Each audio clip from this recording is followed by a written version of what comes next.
Alors, on poursuit un petit peu sur cette thématique, les fake news. On pourrait... Fake news, ça fait chouette, hein, ça fait... Trans American, yes. On peut traduire les mensonges, démasquer les mensonges, les fausses nouvelles sur l'amour de Dieu. On a vu les fake news concernant la personne de Dieu.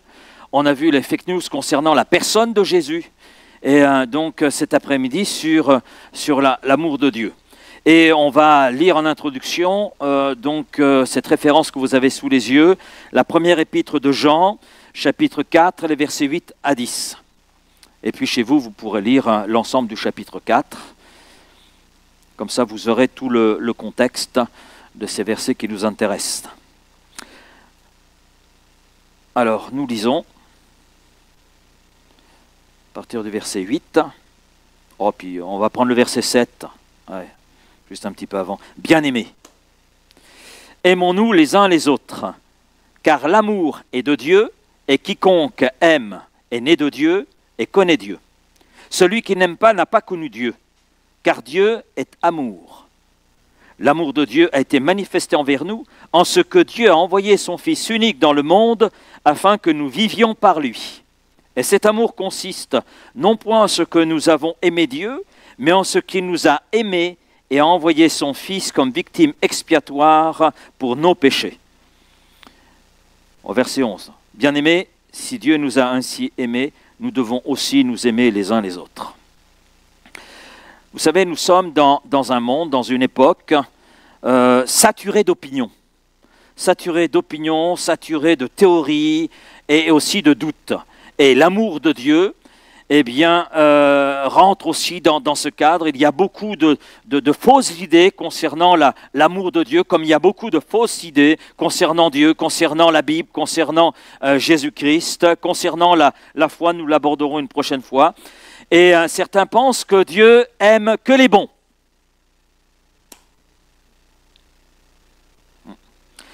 D'autres, eh bien, qu'il nous oublie, alors qu'on est là dans la souffrance. D'autres encore disent que son amour est distant, conditionnel, voire même abstrait. Il y a plein de choses ainsi qui se disent sur l'amour de Dieu. Mais comme nous l'avons lu ensemble, je ne sais pas si vous avez remarqué, mais dans ce petit paragraphe que nous avons lu, il y a cette parole « Dieu est amour ». Et cet après-midi, nous allons donc démasquer 5 fake news courantes sur l'amour de Dieu et essayer de redécouvrir ensemble la beauté, la profondeur et la vérité de cet amour incomparable. La première fake news, Dieu ne peut pas m'aimer, je suis trop imparfait. Cette pensée revient souvent. J'ai entendu des personnes dire « je suis trop sale pour être aimé, je suis trop brisé, trop pécheur, Dieu ne peut pas m'aimer ». Bon, c'est vrai, je ne vous apprends rien, si vous ne le savez pas, je vous le dis, vous êtes imparfait et moi aussi. Je ne vous apprends rien, c'est la réalité, je pense que nous le savons. Hein. Donc, mesdames, vous êtes tellement imparfaites que vous avez besoin du miroir pour pouvoir mettre des couleurs.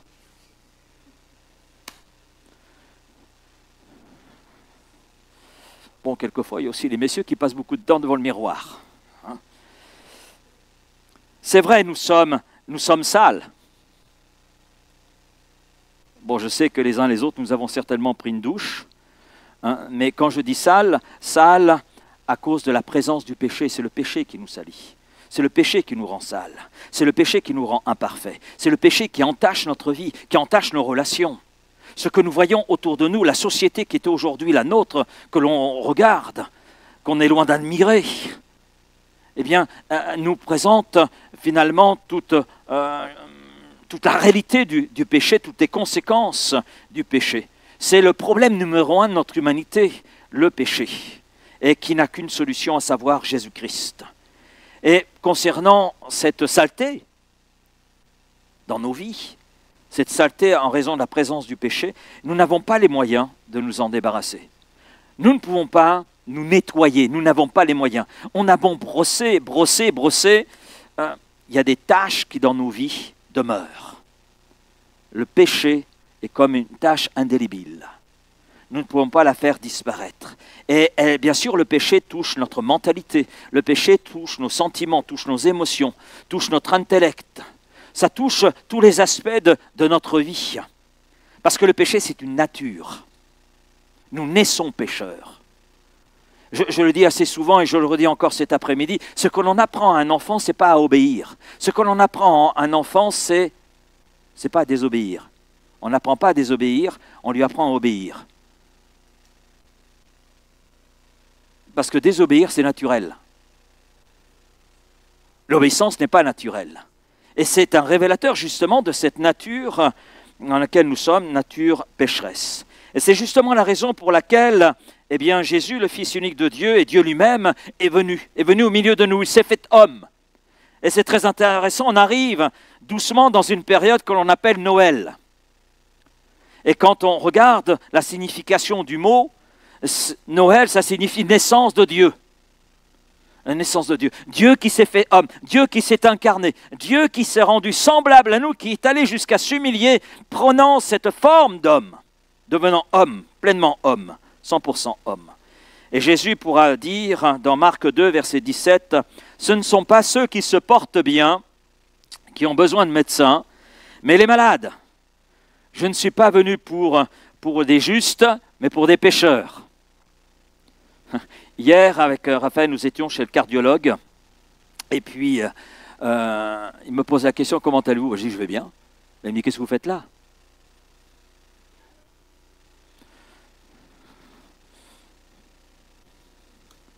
Je viens vous rendre visite parce qu'il faut vous rendre visite. Oui, Jésus est venu pour ceux qui reconnaissent qu'ils sont sales et qui le confessent, qu'ils l'expriment. Oui, c'est vrai. C'est vrai, quelque part, je suis trop imparfait pour que Dieu m'aime. Mais Dieu m'aime justement à cause de cette imperfection dans laquelle je suis. Et si je reconnais cette imperfection, je peux en sortir. La Bible nous dit dans Romains 5,8, « Mais Dieu prouve son amour envers nous, en ce que nous étions, lorsque nous étions encore des pécheurs, Christ est mort pour nous tous. » Dieu a prouvé son amour. Justement, il a vu cette imperfection dans laquelle nous étions, cette saleté, cette boue dans laquelle nous étions, dans l'incapacité de nous en sortir, incapacité de nous nettoyer. Et Jésus est venu. Le Père nous a aimés de telle façon qu'il a envoyé Jésus. Et à travers le sang de Jésus qui a coulé sur le bois de la croix, nous sommes lavés et purifiés de nos péchés. L'amour de Dieu n'est pas fondé sur notre perfection, heureusement. Mais elle est fondée sur sa grâce. Sa grâce. Il nous a aimés alors que nous étions plus profonds de la misère. Le péché rend l'homme misérable, le prive de la présence de Dieu, le prive de la joie de Dieu, le prive d'une espérance bénie. On connaît tous ce verset, si vous ne le connaissez pas, je vais le citer, c'est Jean 3,16. Car Dieu a tant. Vous savez, ce petit mot tant, je l'aime. Je l'aime ce mot tant. Ça nous parle d'une intensité qu'il nous est difficile, nous, de mesurer. Qui peut mesurer l'intensité de l'amour de Dieu? Parce que Dieu est amour, c'est sa nature. Car Dieu a tant aimé le monde qu'il a donné ce qu'il avait de plus précieux, à savoir Jésus, son Fils unique, afin que quiconque croit en lui, place sa confiance en lui, ne périsse pas, ne meure pas à cause du péché, mais au contraire ait accès à cette qualité de vie, cette vie abondante qu'est la vie éternelle. Un homme qui avait fait de la prison pensait qu'il était irrécupérable et que Dieu ne pouvait pas l'aimer. Il lui semblait impossible que Dieu puisse l'aimer en raison de tout ce qu'il avait fait et de ce qu'il était. Parce qu'il est conscient à un moment donné, dans sa prison, que ce qu'il avait fait était le résultat de ce qu'il était. Et pour lui, entendre parler de l'amour de Dieu, c'était impossible. Dieu ne peut pas m'aimer. Je suis un irrécupérable. Puis un jour, eh bien justement, il a lu Jean 3,16. Une brochure lui a été donnée par l'aumônier, et il a lu cette brochure, et il y avait ce verset, Jean 3,16, « Car Dieu a tant aimé le monde. » Et puis là, il a mis son nom. « Car Dieu a tant aimé. » Et il a réalisé qu'en fait, oui, Dieu l'aimait. malgré ce qu'il était. Et Dieu l'aimait en raison de ce qu'il était pour qu'il ne reste pas dans ce qu'il était, pour qu'il en sorte. Et là, il a fondu en larmes. Fondu en larmes.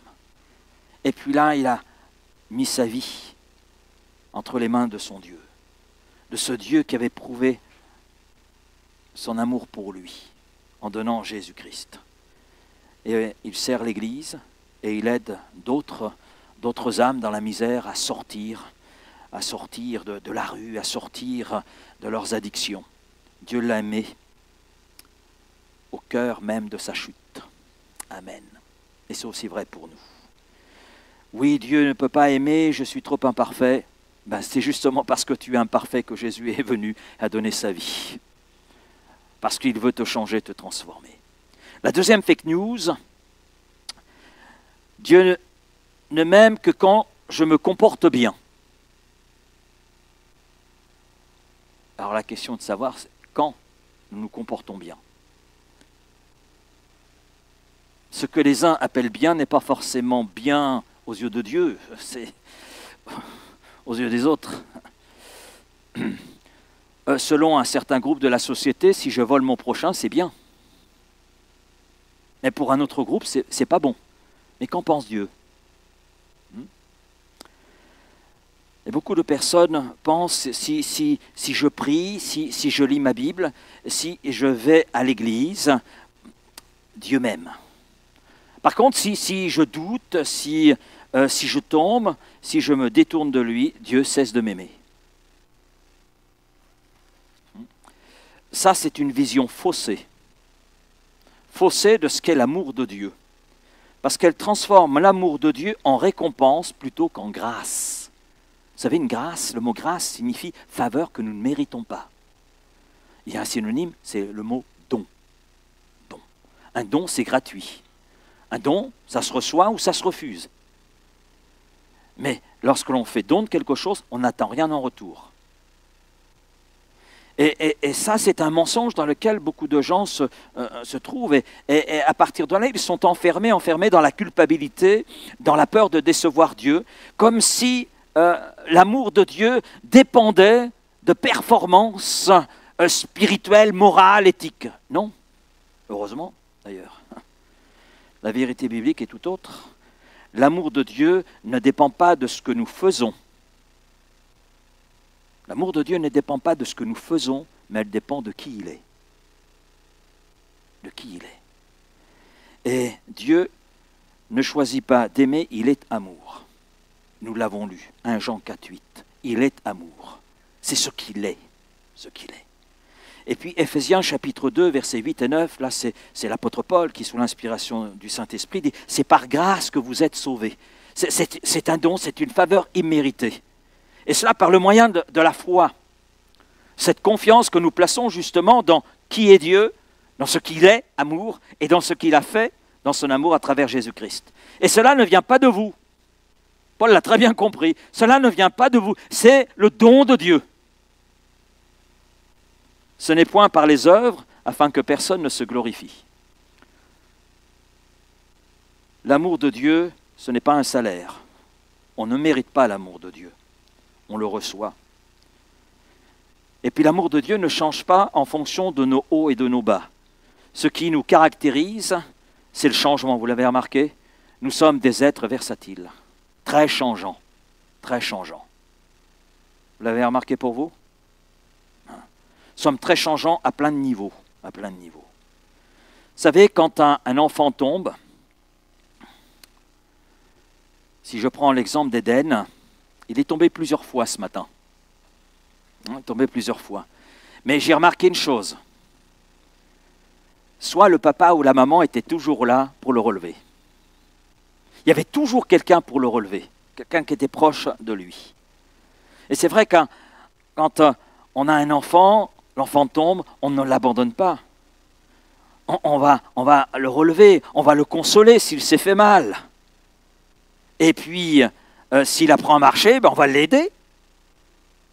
On va l'aider à pouvoir être là dans cette autonomie, pouvoir se déplacer tout seul sans utiliser la main de papa, maman. C'est exactement ce que Dieu fait avec nous. Et d'ailleurs, à cet effet, on a une histoire. Une histoire. C'est l'histoire d'un fils. Il y a 2 frères dans cette famille. Et le plus jeune dit à son père, « Papa, donne-moi la part d'héritage. Voilà, je veux vivre ma vie. Je veux vivre ma vie indépendamment de toi. Voilà. Je veux être autonome, libre, indépendant. Donc, donne-moi ma part d'héritage. » Le père lui donne sa part d'héritage. Ce fils s'en va. S'en va. Mais vous savez, l'argent, ça va, ça vient. Vous avez remarqué cela? Des fois, ça sort plus vite que ça ne rentre. Je me souviens de quelqu'un sur un... On tenait des stands bibliques pendant plusieurs années et donc il y a un monsieur un jour qui arrive et qui se moquait de nous. J'étais avec un frère de l'église et on était là sur ce stand et il s'est moqué de nous. Et puis il nous tourne le dos et puis il nous lance « Mon Dieu, il est là ». Et il y avait son portefeuille, c'était un peu épais, certainement qu'il y avait beaucoup de papier à l'intérieur, d'où l'épaisseur. Et un peu en souriant, et je lui ai dit « Vous savez, ce qui est dedans, ça va, ça vient. Hein » Et du coup, je l'ai mis un peu en colère par ma boutade. Voilà. Mais ce qui est intéressant, cet homme, je l'ai retrouvé quelques temps plus tard. Parce que son épouse a fait appel à moi parce qu'il était malade. Le médecin lui a dit, je vous donne le choix, mourir chez vous ou mourir à l'hôpital. Et son épouse m'a appelé sur la demande de cet homme, de son mari. Et je l'ai accompagné dans les derniers instants de sa vie. Et je me souviens de sa parole. Il me dit, vous savez, pasteur, j'ai été bête toute ma vie. Ce qui était le plus précieux, je l'ai rejeté. J'ai placé ma confiance là où c'était éphémère. Et oui, souvenez-vous de ce que vous avez dit, mon Dieu est là. Hein? Et nous avons pu parler ensemble et cet homme a donné son cœur au Seigneur. Ce fils cadet, il est parti mener sa vie. Et puis l'héritage, très rapidement, a été délapidé. Vous savez, quand vous avez de l'argent dans le portefeuille, il y a toujours des gens qui viendront à vous pour vous aider à le vider. Donc il a trouvé du monde pour l'aider à vider son héritage. Et ça s'est passé très rapidement, parce qu'en fait, il a trouvé beaucoup de monde pour l'aider. Et puis voilà qu'un jour, plus rien. Plus rien. Et donc il a essayé de faire des petits boulots. Et ce n'était pas très rentable. Ça creusait l'estomac plus que ça ne le remplissait. Et puis là, il s'est souvenu de son père, de la place qui était la sienne. Et puis, en rentrant en lui-même, il a réalisé tout ce qu'il avait perdu. Et puis, il a décidé de revenir, prendre le chemin de la maison de son père. Et le père, quand il l'a aperçu au loin, il a sorti sa trique. Ah, tu vas voir. Pénètre dans ma propriété. Non? Non, ça c'est l'apocryphe selon Laurent. Non, le père l'attendait. Et le père a couru vers son fils, l'a pris dans ses bras. Moi j'aurais hésité parce que, vu d'où sortait le fils, il sentait le porc. Oui, vous imaginez, on est dans un contexte juif. Un juif qui sent le porc. C'est cachère. Hein? Oui. Et le père le prend malgré l'odeur qui est là, malgré la saleté qui est là. Et il est réintégré dans la famille. Oui. Dieu n'est pas un père qui nous aime quand tout va bien seulement.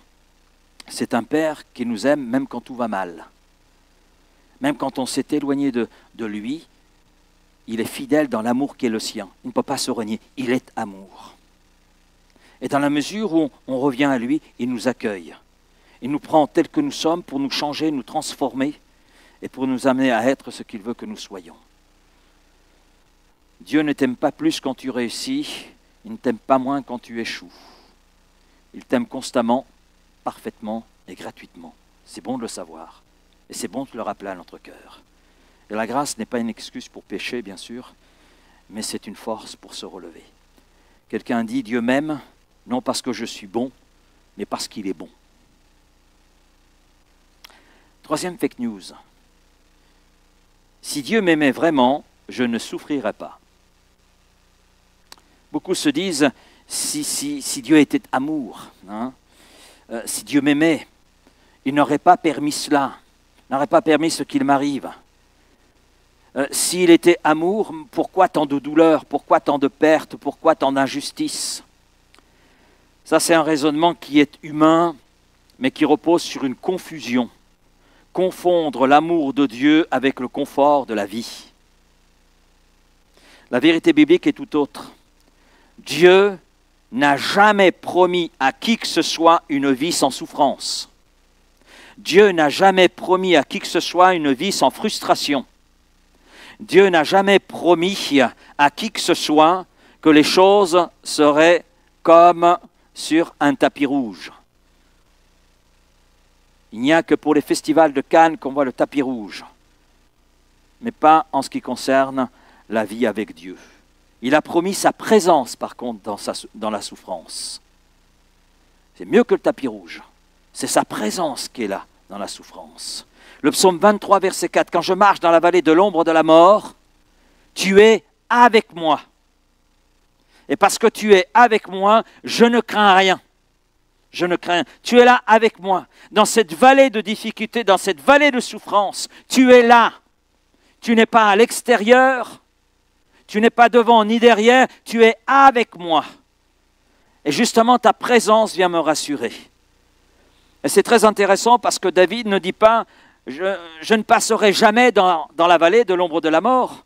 Il dit « mais je ne crains rien car tu es avec moi quand je passe ». Donc il sait que de toute façon, il va passer par des moments difficiles. Nous sommes passés par des moments difficiles. Vous allez passer par des moments difficiles. Nous allons passer par des moments délicats. Nous allons passer par des moments de douleur et de souffrance. Mais dans ces moments-là, Dieu est avec nous. Dieu est avec nous. Dieu marche avec nous. L'amour de Dieu ne se mesure pas à l'absence de tempête, mais dans le fait que sa main est là pour nous tenir alors que nous sommes dans la tempête, alors que les vagues nous bousculent. Nous avons une histoire dans l'Évangile, on voit cette barque dans laquelle il y a les disciples. Où est Jésus? Il dort. Il dort. Et les disciples, notez bien, une bonne partie des disciples sont des marins expérimentés. Ils connaissent la mer. Ce sont des pêcheurs.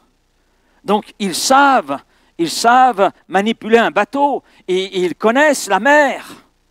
Et ils sont là dans une tempête ballottée de droite et de gauche. L'eau rentre dans la barque. Bien sûr, il y a quelques vagues qui font que l'eau rentre dans la barque. Et ces hommes, malgré toute leur expérience de la mer, de la navigation, ils ont peur. Et cette peur se communique à ceux qui ne sont pas habitués à la navigation. Et pendant ce temps, Jésus dort. Jésus dort. Alors il le réveille. Bon, ils ont dû le secouer un peu fort, je pense. Quand vous êtes là, affolés, surtout qu'ils pensaient qu'ils allaient mourir. Donc ils ont dû un peu secouer Jésus. Et Jésus a calmé la tempête. La paix est rentrée dans cette barque. Tout a changé. La présence de Jésus était là avec eux. Et beaucoup de gens ne réalisent pas, ils traversent des tempêtes, mais ils ne réalisent pas, comme ses disciples, que Jésus est là aussi dans la barque. Jésus est là avec vous. Peut-être que quelqu'un traverse en ce moment un temps difficile, de souffrance, de douleur, mais Dieu est là. Il est dans ta barque. Tu ne le vois pas comme les disciples qui se sont agités et qui ne voyaient pas que Jésus était là. Combien de gens sont comme cela? C'est peut-être votre situation. La réponse, elle est là, dans la présence de Dieu qui est juste à côté. Romains 8, 32. Lui qui n'a point épargné son propre Fils, mais qui l'a livré pour nous tous, comment ne nous donnera-t-il pas aussi toutes choses avec lui? C'est pour ça que l'apôtre Paul dira, nous avons tout pleinement en Jésus-Christ. Tout ce qui est nécessaire à notre cœur, tout ce qui est nécessaire aux situations dans lesquelles nous pouvons être, nous avons tout cela en Jésus-Christ. Donc, aucune raison de craindre, mais toutes les raisons de croire et de faire confiance. Dieu n'est pas un porte-bonheur. Trop de gens le prennent pour un porte-bonheur.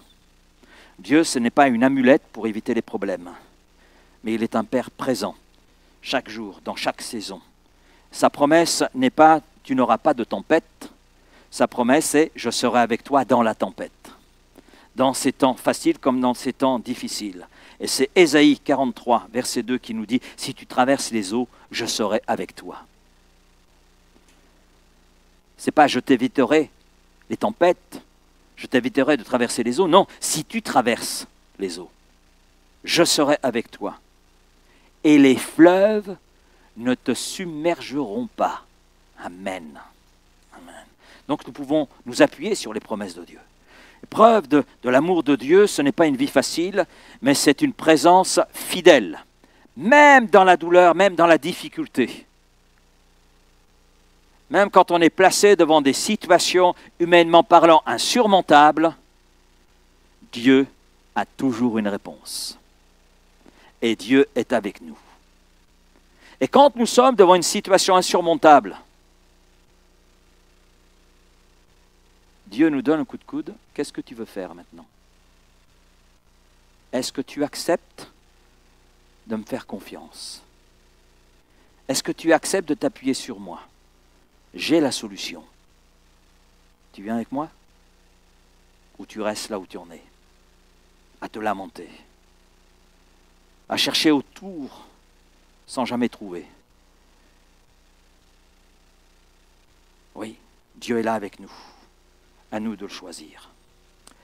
La quatrième fake news, l'amour de Dieu est pour les autres, pas pour moi.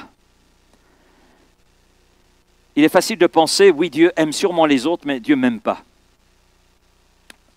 Trop de gens le pensent, trop de gens. Beaucoup vivent d'ailleurs avec ce sentiment, j'allais dire, d'exclusion. Ils croient que Dieu regarde le monde de loin, qu'il aime l'humanité en général, mais pas eux en particulier. Pas eux en particulier. Mais la Bible dit que l'amour de Dieu est personnel. Dieu a tant aimé le monde. Le monde. Vous en faites partie? Oui, hein? On vit tous sur la même planète. Pour l'instant, il n'y a personne sur Mars. Donc, on vit tous sur la même planète. Donc, si Dieu a aimé le monde, ne t'a-t-il pas aimé en particulier? Je ne suis pas jaloux de l'amour que Dieu peut avoir pour vous, parce qu'il a le même amour pour moi. Comme ça, il n'y a pas de jaloux. Nous sommes tous aimés de Dieu. Tous aimés. Donc, la Bible nous dit que l'amour de Dieu est un amour personnel. Dieu ne t'aime pas simplement parce que tu fais partie de l'humanité, mais il t'aime par ton nom. Il connaît ton histoire. Moi, je ne la connais pas, mais lui, il la connaît. Il connaît tes blessures. Il connaît tes espoirs. Espoirs déçus. Il connaît encore tes rêves. Ésaïe 43, verset 1, « Ne crains rien, car je te rachète, je t'appelle par ton nom, tu es à moi. » Ce verset ne parle pas d'un amour anonyme. Dieu te connaît intimement. Intimement. Ton nom, ta voix, tes larmes, tes rêves, tout cela il connaît. Son amour n'est pas simplement collectif, son amour est aussi personnel. Et la Bible nous dit même que les cheveux de notre tête sont comptés. Est-ce que vous savez le nombre de cheveux que vous avez? Moi, je peux calculer le nombre de cheveux que je perds, mais je ne sais pas le nombre de cheveux qui me restent. Hein? Alors certains trichent, ils se rasent. Mais Dieu nous connaît en particulier. Imaginez une maman. Imaginez une maman dans une foule immense, d'accord? Voilà, imaginez, vous avez une foule, et puis au milieu, vous avez une maman. Malgré le bruit que peut faire cette foule, elle va reconnaître la voix de son enfant. Et quand bien même il y aurait d'autres enfants, la voix de son enfant va faire vibrer quelque chose en elle qui fait qu'elle va reconnaître la voix de son enfant malgré. Et selon la voix de son enfant, elle va réagir plus ou moins immédiatement. C'est ainsi que Dieu agit avec nous, avec chacun d'entre nous. Au milieu de la foule de l'humanité, Dieu t'entend. Dieu te voit, Dieu te reconnaît, et Dieu connaît ton nom, Dieu connaît le nombre de tes cheveux sur la tête. Tu n'es pas noyé dans la masse. Tu es quelqu'un en particulier que Dieu aime, que Dieu voit, que Dieu connaît. Il te connaît mieux que toi-même, tu peux te connaître. Et je pense que beaucoup d'entre nous, nous pensons nous connaître sans réellement nous connaître. Mais Dieu, lui, nous connaît parfaitement et nous appelle par notre nom, par notre nom. Et on a un texte de l'Écriture, un texte qui est très beau. C'est Luc chapitre 15. C'est le même chapitre que pour le fils prodigue, cette histoire que j'ai résumée tout à l'heure. Il est question également de ce berger qui a un troupeau, il a une centaine de brebis, mais voilà qu'il en manque une. Il en manque une. Et ce berger ne se dit pas, bon, c'est pas grave, je ne suis pas une près. Non, non, il sait celle qui manque. Celle qui manque. Il sait laquelle manque.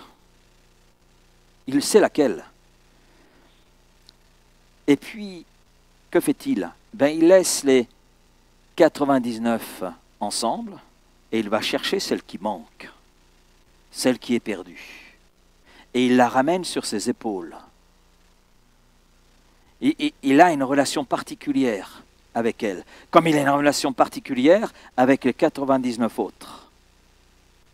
Et cette histoire de Luc 15, les versets 4 à 7, nous révèle le cœur même de Dieu. Dieu n'est pas indifférent aux 99 autres, mais il quitte la sécurité dans laquelle se trouve ce troupeau pour aller chercher celle qui est perdue et qui est vulnérable, qui est en danger. Il sait ce que cette brebis ne sait pas. Elle ne sait pas qu'elle est dans une situation de vulnérabilité. Mais le berger le sait. Et il va la chercher. Et il la ramène pour la mettre dans son troupeau. Oui. Et le berger ne se repose pas tant qu'il n'a pas trouvé cette brebis qui s'est perdue. Dieu ne t'a pas oublié. Dieu ne t'a pas mis de côté. Il te cherche. Il t'appelle. J'allais dire qu'il te désire. Et c'est vrai. Parce que Dieu nous a créés, non pas pour nous ignorer, mais Dieu nous a créés pour être dans une relation d'intimité avec lui, pour que nous le connaissions tel qu'il est et que nous ayons une découverte de qui il est, de son amour, de sa grâce, de sa bonté. Son amour n'est pas une théorie, c'est une poursuite active de son cœur. Et on voit à travers le don de Jésus-Christ. Amen. C'est formidable, c'est une chose extraordinaire. Je ne sais pas ce que vous en pensez, mais de savoir que on est combien dans cette humanité? Quelques milliards? 7, 8? Enfin, on est plusieurs milliards, d'accord? Vous imaginez, ok, 8 milliards. Qu'est-ce que tu es au milieu de ces 8 milliards? Un numéro pour l'administration française. Mais des fois, elle perd le numéro, justement. Et Dieu, au milieu de ces 8 milliards, te connaît particulièrement. Moi, je trouve ça extraordinaire. Je dis, Seigneur, quand bien même les 7 milliards 99 ne me connaissent pas, toi, tu me connais. Quand bien même je serais ignoré de tous les autres, ce qui importe, c'est que toi, tu me connais. Que j'ai de la valeur à tes yeux. J'ai de la valeur à ton cœur. Je suis ta créature. Tu m'as voulu. Tu m'as désiré. Et tu as manifesté, pour moi en particulier. Amen. Rien que pour moi. Tu as manifesté ton amour en donnant ce que tu avais de plus précieux. Chacun d'entre nous, on peut rentrer dans une telle démarche. Et dire, oui, c'est pour moi. Quand bien même il y aurait eu un seul pécheur dans cette humanité, Dieu aurait donné son Fils. Dieu aurait donné son Fils. Jésus l'exprime en disant, je ne suis pas venu pour les bien portants, mais pour ceux qui étaient perdus, qui étaient malades. Donc ce qui nous montre que quand bien même il y a eu un pécheur, le Père a renvoyé son Fils. Rien que pour ce pécheur. Amen. Amen. 5e fake news. Dieu m'aime tel que je suis. Dieu m'aime tel que je suis. J'ai entendu, et peut-être que j'entendrai encore, si Dieu m'aime, alors qu'il m'accepte tel que je suis. Pas besoin de changer, pas besoin de se repentir, il comprend mon cœur. C'est vrai, mais c'est vrai, Dieu nous accepte tel que nous sommes. Tel que tu es, Dieu t'accepte. Voilà. Mais il ne faut pas s'arrêter là, il y a un mais. Il y a un mais. Heureusement qu'il y a un mais. Hein. Si cette pensée a un côté réconfortant, se dire Dieu m'accepte tel que je suis, elle a un côté réconfortant, mais elle simplifie dangereusement, j'allais dire, le message même de l'Évangile. Ce qu'est l'Évangile, ce qu'est l'amour de Dieu. Parce que si on en reste là, alors il y a une confusion entre acceptation et approbation de tout ce que nous faisons et sommes. Là, il y a quand même une petite différence. Une petite différence. Oui, Dieu m'accepte tel que je suis. C'est vrai. Dieu m'aime tel que je suis. Amen. Dieu m'aime avec mes blessures. Dieu m'aime avec mes erreurs. Dieu m'aime avec mes faiblesses. Mais il m'aime trop pour me laisser tel que je suis. Heureusement. Parce qu'il m'aime tant qu'il veut me transformer. Parce que ce que je suis n'est pas beau. Il désire transformer ma vie, la libérer du péché. En Jean 8, verset 11, on a cet épisode de Jésus devant lequel une femme qui était surprise en flagrant délit d'adultère est traînée. Elle est là traînée comme une vulgaire femme. Et puis, les hommes qui l'ont traînée, bien sûr, ont un objectif, c'est de provoquer Jésus. Provoquer Jésus. Et ils sont prêts à la lapider, et ils disent à Jésus, mais la loi nous ordonne de la lapider. C'est vrai, mais ce n'est pas juste. Il y a un problème là. Parce que la loi parle de monsieur et madame. Un adultère, ça se fait à deux. Donc c'est les deux qui devaient être condamnés. Mais là, il ne traîne que la femme. Ce qui amène certains commentateurs à dire que certainement l'homme était un membre de ce groupe religieux pharisien qui avait traîné cette femme. Et Jésus dit que celui qui n'a jamais péché jette la première pierre. Et le texte nous dit que du plus âgé au plus jeune, ils se sont retirés. Et Jésus reste seul avec cette femme. Et que dit Jésus? Ah ben vous l'avez sous les yeux. Je ne te condamne pas non plus, va et ne pêche plus. J'aime beaucoup ce texte parce que Jésus la reçoit telle qu'elle est.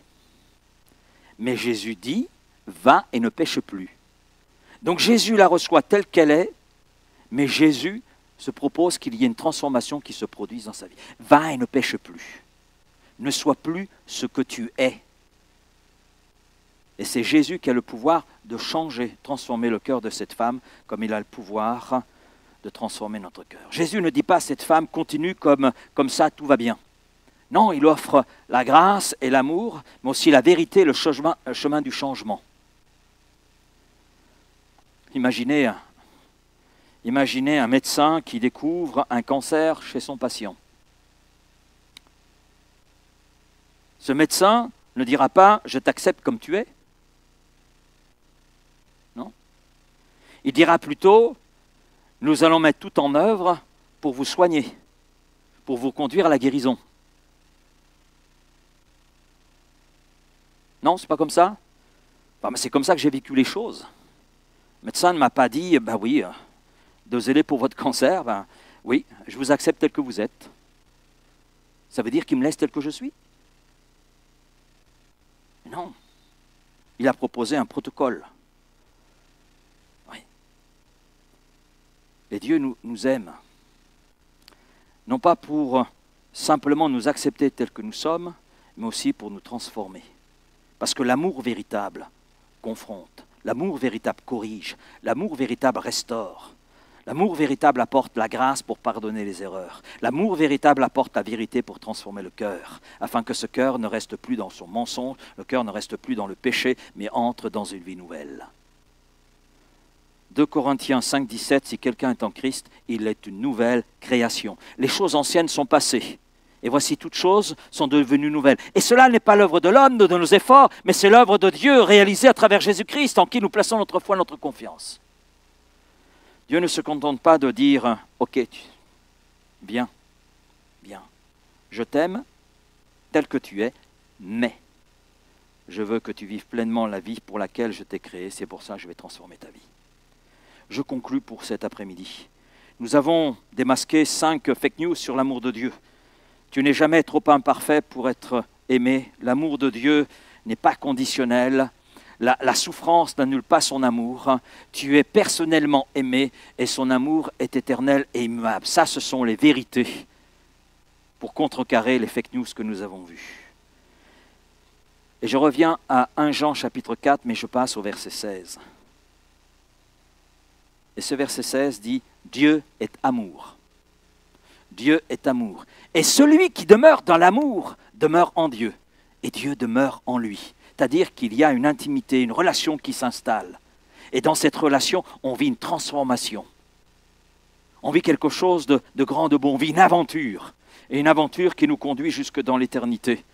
En ayant cette assurance en nous que pour justement l'éternité, nous serons avec Christ. Si tu as cru à l'un des mensonges que nous avons démasqués, je dirais cet après-midi, n'y reste pas. Tu as le choix de sortir de ce mensonge pour entrer dans la vérité et découvrir combien Dieu t'aime. Et t'aime personnellement et qu'il veut agir personnellement dans ta vie afin de la transformer et de faire de toi ce qu'il veut que tu sois, qui est meilleur que ce que tu es. Et là, je dis Amen. Seigneur Père, merci pour ta parole cet après-midi. Merci pour ce que tu veux produire dans chacun de nos cœurs, parce que je crois que pour ceux qui te connaissent, tu n'en as pas fini avec nous. Tu veux poursuivre ce que tu as commencé afin de l'amener à son parfait achèvement. Et Seigneur, pour peut-être celui ou celle, au milieu de nous, ou peut-être une personne qui nous regarde, qui est là dans l'une de ces fake news, qui est enfermée dans l'un de ces mensonges, mais je crois, Père, que tu es capable d'aider cette âme à sortir de ce mensonge, à ne pas s'y complaire, à ne pas y rester, parce que le mensonge ne conduit pas à la vie, mais conduit à la mort. Nous éloigne de toi. Alors Seigneur, je te prie de te révéler. Je te prie de te manifester. Je te prie là, Seigneur, qu'il y ait ton action et cette révélation de ton amour, d'un amour particulier, d'un amour intime, qui permet à cette âme de sortir de son mensonge et de découvrir combien elle est aimée de toi et que cet amour est capable de la transformer entièrement, totalement. Merci Père de ce que tu veux accomplir là maintenant, et cela dans le nom de Jésus. Merci Seigneur de nous aider à mieux aimer. À mieux aimer, oui. Et pour pouvoir mieux aimer, Seigneur, nous avons besoin encore de découvrir des aspects de ton amour. Je crois que nous n'avons pas encore tout découvert, tous les aspects de ton amour, toute la profondeur, toute la largeur, toute la hauteur. Et Seigneur, tu veux nous aider, nous qui t'appartenons, à aller encore plus loin dans la découverte de ta nature, de ton amour. Merci de nous aider en cela, Seigneur, et ainsi de nous rendre encore plus aptes à aimer notre prochain, quel qu'il soit. Merci, Père.